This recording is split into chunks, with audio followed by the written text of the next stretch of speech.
Welcome to FF time show. இன்னைக்கு சினிமாவில் என்னென்ன அப்டேட்ஸ்லாம் வந்திருக்கு அப்படின்றத ஒவ்வொன்றா பார்க்கலாம். அதில் முதல்ல ஹை எக்ஸ்பெக்டேஷனில் ரிலீஸ் ஆன படம் தான் குட் பேட் அக்லி.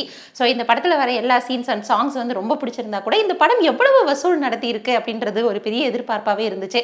இப்போ இதுவரைக்கும் குட் பேட் அக்லி படம் 100 crores அடிச்சிருச்சு அப்படின்ற மாதிரி சொல்கிறாங்க. அது மட்டும் இல்லாமல் குட் பேட் அக்லி படம் ரிலீஸ் ஆனால் கூட இன்னும் அந்த படத்தை பற்றின டாக் தான் ரொம்பவே அதிகமாக போயிட்டு இருக்கு. முக்கியமாக இசைஞானி இளையராஜா அவங்களுடைய பாடல்களை இந்த படத்தில் பயன்படுத்தி இருக்காங்க அப்படின்றதுக்காக அவர் நஷ்டஈடு கேட்டிருக்கிறாரு அப்படின்ற தகவலும் வெளியாகி இருக்கு. ஸோ 5 கோடி அளவிற்கு நஷ்டஈடு கேட்டிருக்கிறாராம். இதை பத்தி படத்தரப்புல என்னென்னலாம் சொல்ல போறாங்க அப்படின்ற தகவல்கள் இனிமேல் ரிலீஸ் ஆகும். என்ன நடக்க போகுதுன்றதை நம்ம வெயிட் பண்ணி பார்க்கலாம்.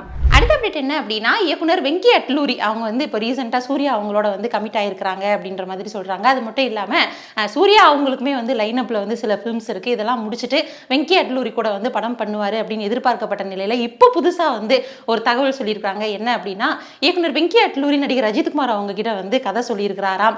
அது மட்டும் இல்லாம குட் பேட் அக்லி படம் தயாரிச்ச மைத்ரி மூவி மேக்கர்ஸே இந்த படத்தையும் தயாரிக்கிறதுக்கான வாய்ப்புகள் அதிகம் இருக்கு அப்படின்ற மாதிரி சொல்றாங்க. ஏற்கனவே ஆதிக்குடையும் இன்னொரு படம் பண்ணுவாரு அஜித்குமார் அப்படின்ற மாதிரி எதிர்பார்க்கப்பட்ட நிலையில வெங்கி அட்லூரிக்கு அவர் ஓகே சொல்லிட்டாரா இல்லையா அப்படின்ற அனௌன்ஸ்மெண்ட்லாம் விரைவில் வரும் அப்படின்னு எதிர்பார்க்கப்படுது.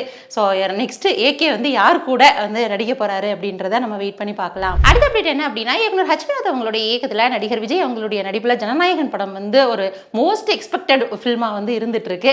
அது மட்டும் இல்லாமல் இது இவருடைய கடைசி படம் அப்படின்றதுனாலே எதிர்பார்ப்பு அதிகமாக இருக்கு அப்படின்ற மாதிரியே சொல்லலாம். இன்னும் ஸ்பெஷலாக இந்த படத்துக்கு அனிருத் மியூசிக் பண்றாரு. இதை தாண்டி இப்போ ஒரு ஸ்பெஷல் அப்டேட்ஸ் கொடுத்துருக்காங்க. என்ன அப்படின்னா, ஹனுமான் கைண்ட் என்ற ரேப் சிங்கர் இந்த படத்திற்கு பாடல்கள் பாடி இருக்கிறாரு அப்படின்ற மாதிரி சொல்றாங்க. ஏற்கனவே குட் பேட் அக்லியில நம்ம ஜிவி பிரகாஷ் அவங்களோட மியூசிக்ல அனிருத் பாட்டு பாடி ஒரு செம சர்ப்ரைசிங்கான ஒரு மொமெண்ட்ஸ் கொடுத்திருந்தாரு. அதே மாதிரி அனிருத் அவங்களுடைய மியூசிக்ல இப்போ ஹனுமான் கைண்டும் பாட போறாரு அப்படின்ற மாதிரி சொல்றாங்க. ஸோ அவருடைய வாய்ஸ்ல சாங் வருமா இல்லையா அப்படின்றத நம்ம அஃபிஷியலா தகவல் வந்ததுக்கு அப்புறம் தான் சொல்ல முடியும்.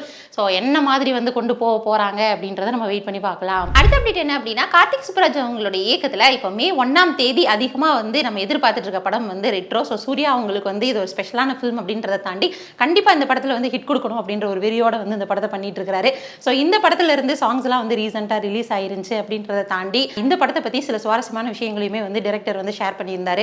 என்ன அப்படின்னா, இது ஒரு 90s நடக்கிற ஒரு ஸ்டோரி. லவ் தான் இந்த படத்துக்கான பேசிக். ஸோ அவர் ஹீரோ ப்ராமிஸ் பண்ணுவார் லவர் கிட்ட. ஆனால் அதே நேரத்தில் அந்த ப்ராமிஸை அவர் காப்பாற்றுவாரா இல்லையா, இந்த மாதிரி தான் ஸ்டோரி நகரும் அப்படின்ற மாதிரி அவரும் ஷேர் பண்ணியிருந்தாரு. இதை தாண்டி இந்த படத்துடைய ட்ரைலர் ஏப்ரல் 18 ரிலீஸ் பண்ண போகிறாங்க அப்படின்ற மாதிரி சொல்லியிருக்கிறாங்க. ஸோ ஏப்ரல் 18 வரக்கூடிய ட்ரைலர் எப்படி இருக்க போகுது அப்படின்றத நம்ம பொறுத்திருந்து பார்க்கலாம். ஏன்னா இதுவரைக்கும் ரிலீஸ் ஆன எல்லா அப்டேட்ஸுமே நமக்கு ரொம்பவே ஒரு சர்ப்ரைசிங்காக தான் இருந்துச்சு. அந்த வகையில் இந்த ட்ரெய்லரும் எப்படி இருக்க போகுதுன்றதை நம்ம வெயிட் பண்ணி பார்க்கலாம். அடுத்த அப்டேட் என்ன அப்படின்னா, டிராகன் படத்துக்கு அப்புறமா பிரதீப் ரங்கநாதன் அவங்களுடைய படத்தின் மேலே இன்னுமே எக்ஸ்பெக்டேஷன் கூடிருச்சு அப்படின்ற மாதிரி சொல்லலாம். எல்ஐகே அப்படின்ற படம் இப்போ ஓரளவுக்கு படத்தை முடிச்சிட்டாங்க அப்படின்ற மாதிரி ஃபோட்டோஸ்லாம் ரிலீஸ் பண்ணியிருந்தாங்க. எல்ஐகே படம் விரைவில் தியேட்டரில் ரிலீஸ் ஆக போகுது அப்படின்ற மாதிரி சொல்லியிருக்காங்க. அது மட்டும் இல்லாமல் இந்த படத்தை வெற்றிகரமாக முடிச்சிருக்காங்க. ஒரு செம்ம என்டர்டைன்மெண்ட்டான ஒரு மூவியாக ரிலீஸ் ஆகும் அப்படின்றது ஒரு எதிர்பார்ப்பாக இருக்குது. இதை ஃபில் பண்ணுறாங்களா இல்லையா அப்படின்றத நம்ம வெயிட் பண்ணி பார்க்கலாம். அடுத்த அப்டேட் என்ன அப்படின்னா, மிஸ்கின் அவங்களுடைய டைரக்ஷனில் விஜய் சேதுபதி மற்றும் பலருமே நடித்த படம் தான் ட்ரெயின். ஸோ கலைப்புலி எஸ் தானு அவங்க இந்த படத்தை ப்ரொடியூஸ் பண்ணுறாங்க. ஸோ இந்த ட்ரெயின் படத்தை பற்றின அப்டேட் என்ன கொடுத்துருக்காங்க அப்படின்னா, இந்த படம் விரைவில் முடிய போகுது அப்படின்ற மாதிரி சொல்லியிருக்காங்க. இந்த படம் சூப்பராக இந்த ஷூட்டிங்லாம் முடிச்சு தந்திருக்கிறாங்க. இந்த படம் ரொம்பவே பிரம்மாண்டமாக இருக்க போகுது. மிஸ்கின் அவங்களுக்கு அடுத்து பெயர் வாங்கி கொடுக்கக்கூடிய ஒரு ஃபில்மாக இந்த படம் இருக்கும் அப்படின்ற மாதிரி சொல்லியிருக்கிறாங்க. ஸோ ட்ரெயின் படத்தை பற்றின அப்டேட்ஸ் விரைவில் வெளியாகும் அப்படின்ற மாதிரி சொல்லியிருக்கிறாங்க.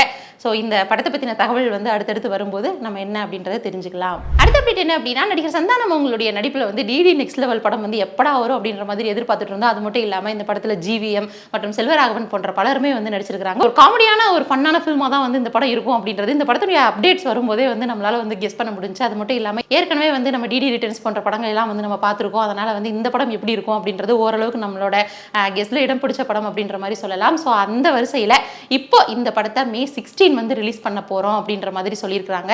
ஏற்கனவே சூர்யா அவங்களுடைய நடிப்பில் மாமன் படமுமே மே 16 தான் ரிலீஸ் ஆக போகுது. ஸோ அப்படி இருக்கிற பட்சத்தில் 2 காமெடி நடிகர்களுடைய படம் வந்து ஒரே நாளில் ரிலீஸ் ஆனால் இந்த 2 படங்களில் எந்த படம் வந்து வெற்றி பெறும் அப்படின்றத நம்ம பொறுத்திருந்து தான் பார்க்கணும். அடுத்த அப்டேட் என்ன அப்படின்னா, இயக்குனர் நடிகர் இந்த மாதிரி வந்து பல திறமை வாய்ந்த நடிப்பு அரக்கன் எஸ்ஜே சூர்யா அவங்க வந்து ரீசெண்டாக ஒரு இன்டர்வியூ கொடுத்துருக்காங்க. அந்த இன்டர்வியூவில் எத்தனை நாள் தான் வந்து வில்லனா நடிக்கிறது, அடுத்து மறுபடியுமே வந்து நான் படத்தை டிரெக்ட் பண்ண போகிறேன் அப்படின்ற மாதிரி சொல்லியிருக்கிறாரு. ஏற்கனவே இவருடைய இயக்கத்தில் வந்த படங்கள் எல்லாமே வந்து நம்ம பார்த்துருப்போம். அந்த வரிசையில் நடிகராகவுமே வந்து அவர் பயங்கரமாக முத்திரை பதிச்சிட்டாரு. இப்போ வந்து ஒரு வருஷம் இடைவெளி விட்டு அதுக்கப்புறமா வந்து படத்தை வந்து இயக்கிறதுல ஃபுல் கான்சென்ட்ரேட் பண்ண போறாராம். அவருடைய படத்துக்கு வந்து கில்லர் அப்படின்னு பெயர் வச்சிருக்கிறதாவும் அந்த படத்தை வந்து இவர் டிரெக்ட் பண்ண போறாரு. அது மட்டும் இல்லாம ஒரு டிஃப்ரெண்டான ஒரு ஸ்டோரியா இருக்கும், ஒரு பயங்கரமான ஒரு காமெடி அண்ட் லவ் ஆக்ஷன் ஃபில்மா வந்து இந்த படம் இருக்கும் அப்படின்ற மாதிரியும் சொல்லி இருக்கிறாரு. ஸோ இப்பவே அந்த படத்தை பத்தின அப்டேட்ஸ் வந்து எப்போ வரும் அப்படின்ற ஒரு எக்ஸ்பெக்டேஷன் வந்து கிரியேட் ஆகுது.